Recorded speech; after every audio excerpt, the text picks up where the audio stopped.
Katie Leonard. How old are you? I'm 21. And you are diabetic? Yes, I'm type 1 diabetic. How long have you been type 1 diabetic? 9 years this March. Hi, Torin. Hey, Wayne. Okay, so you have type 1 diabetes. Yeah. Yeah. When you diagnosed? When I was a little kid in elementary school. Elementary school? Yeah, like first grade. So you've pretty much been living with this for the most of your life. Yeah. So how did you feel when you were first being diagnosed with it? I honestly didn't really know how to feel. To tell you the truth, I thought I had something like terminal when I first learned. Because when the doctor first told my mom he has type 1 diabetes, she started crying and bawling her eyes out, and I thought I was going to die.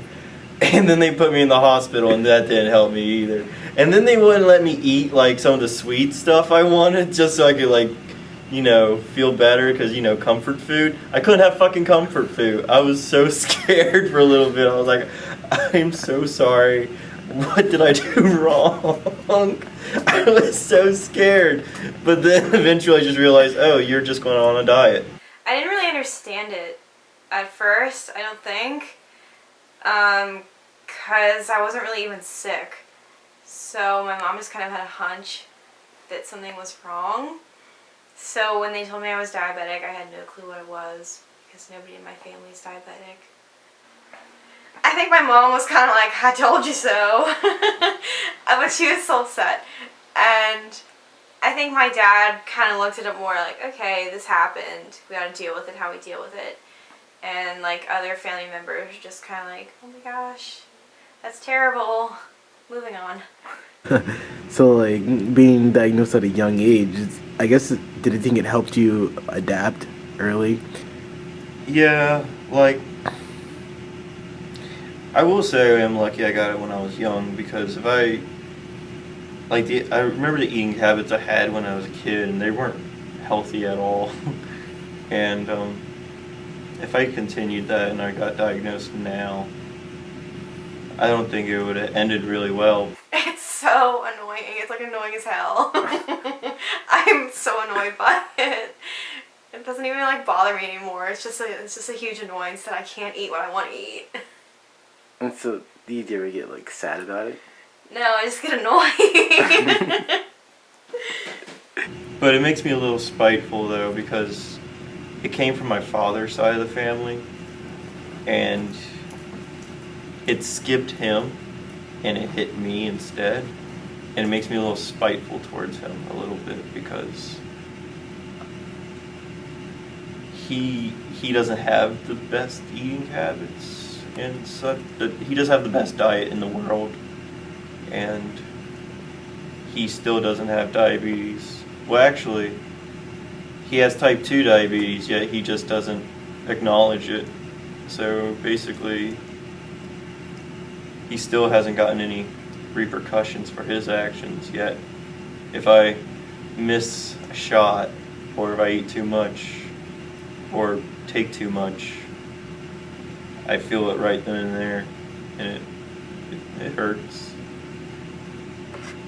What was it like when you first had to inject insulin into yourself? I couldn't do it. I think for the first couple of months I was diabetic, I couldn't do it myself. So I guess going from not ever having to do a shot to actually doing it was pretty terrifying, because I was always afraid that I was going to break it off of my skin and then die or something.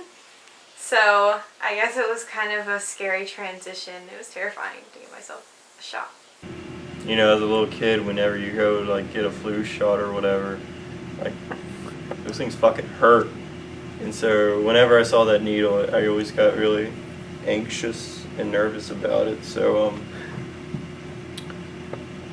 I didn't look most of it for a long time, and then eventually being the kid, you're like, all right, I gotta see this, and then it actually was all right. It doesn't really hurt because the needle is really thin and small, so it doesn't hurt, and you don't even really feel it half the time. But I don't know. After a while, it just becomes normal, and you get used to needles after a while, and you're all right with it.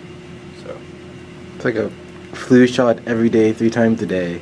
4 times a day. 4 times a day. Yeah. Before every meal and before bed. If your diabetes was a physical person, what would you say to it? You're annoying as hell. It's like that little sibling that's always like nagging you to do something, and you're like, oh, I'll do it later, and hoping that eventually they'll just like leave you alone and forget about it. So I'd just be like, go away, just go play somewhere else, go play with somebody else. I really wouldn't say anything to it. I would. I wouldn't talk to it. I wouldn't even go near it. You know why? Because it's kind of like that person. I mean, they could be a nice guy, but really, they look like a dick. All right, they look like the person that's just gonna ruin your day. So you just don't go near it. Kind of like my friend Sam.